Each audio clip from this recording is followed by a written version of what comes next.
ماں باپ کے نافرمان کی نہ دنیا ہے نہ آخرت۔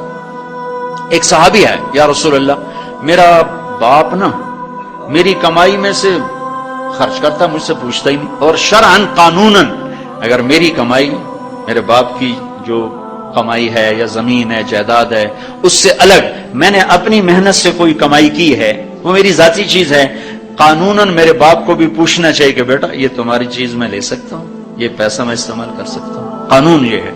تو اس نے قانون کی بات کی کہ میرا باپ میرا مال اٹھا کے خرچ کر دیتا، مجھ سے پوچھتا ہی نہیں۔ آپ نے کہا اس کے باپ کو بلاؤ۔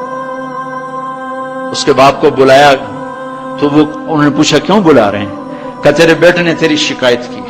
تو اس کو اتنا غم لگا کہ وہ کٹ کے مر گیا۔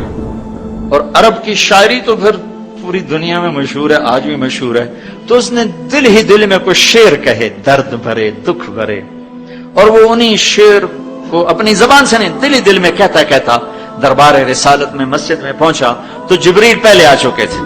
کہنے لگے یا رسول اللہ، اللہ تعالیٰ فرما رہے ہیں کہ آپ اس سے کہیں کہ پہلے وہ شعر سنا جو تیری زبان سے تو ادا نہیں ہوئے، تو تیرے رب نے عرشوں پہ سن لیے ہیں۔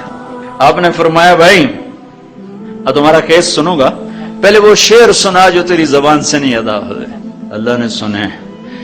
کہنے لگا یا رسول اللہ میں گواہی دیتا ہوں آپ سچے رسول ہیں، آپ کا رب بڑا طاقتور رب ہے، آپ کے رب کی قسم زبان سے ایک لفظ نہیں نکلا، دکھ بھری فریاد تھی جو دل کی دنیا میں اٹھی اور وہیں گم ہو گئی، سینے سے اٹھی اور سینے میں ہی دفن ہو گئی، پر آپ کے رب نے عرشوں پہ سن لیا۔ آپ نے کہا اچھا سنا تو صحیح میرے بھائی۔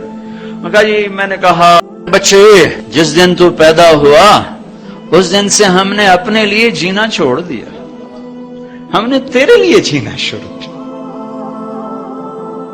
گرمی سے لڑے، سردی سے لڑے، موسموں سے لڑے، حالات کے آہنی پنجوں سے رزق نکالا، جبڑوں سے رزق نکالا، جوانی کو قربان کیا، صحت کو قربان کیا، اپنے جذبات کو سلا دیا، تیرے چہرے کی ایک مسکراہٹ دیکھنے کے لیے ساری ساری رات کام کیا، سارا سارا دن کام کیا، کبھی دھوپ میں کبھی سردی میں، کبھی گرمی سے لڑا کبھی سردی سے لڑا، کبھی موسم سے لڑا کبھی بھوک سے لڑا، تجھے کھلایا خود بھوکا رہا، تجھے پلایا خود پیاسا رہا، تجھے چھاؤں میں لٹایا خود دھوپ میں بیٹھا، تجھے سکھ پہنچایا خود دکھ جھیلا۔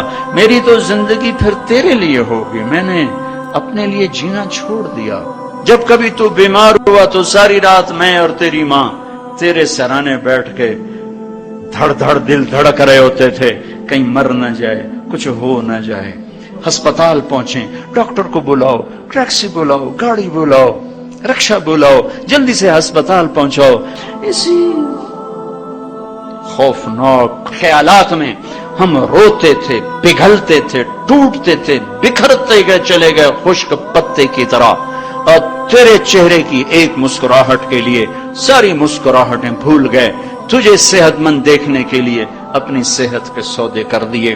اور اس طرح ایک دن نہیں گزرا، یہ شب و روز گزرے، دن اور رات گزرے، لیل و نہار گزرے، بہار و خزاں گزری، رت بدلی، موسم بدلے، بادل اندھیری بارش آئے اور گئے، یہاں تک کہ تو پروان چڑھتا گیا، میں ڈھلتا گیا، تجھ میں جوانی میں رنگ بھرا اور بڑھاپے نے میرے سارے رنگ نوچ لیے۔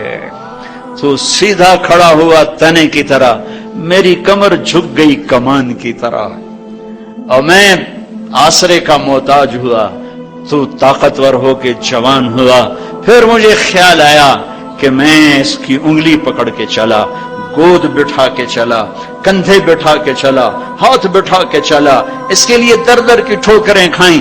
آج جب میں بوڑھا ہوا ہوں تو اب یہ میری انگلی پکڑے گا، میرا ہاتھ پکڑے گا، میں اس کی لاٹھی بنا، یہ میری لاٹھی بنے گا۔ لیکن ایک دم میرے بیٹے تیری آنکھیں ماتھے پہ چڑھ گئیں، تیرے تیور بدل گئے، تو مجھے یوں دیکھنے لگا جیسے میں تیرا باپ نہیں، میں تیرا نوکر ہوں۔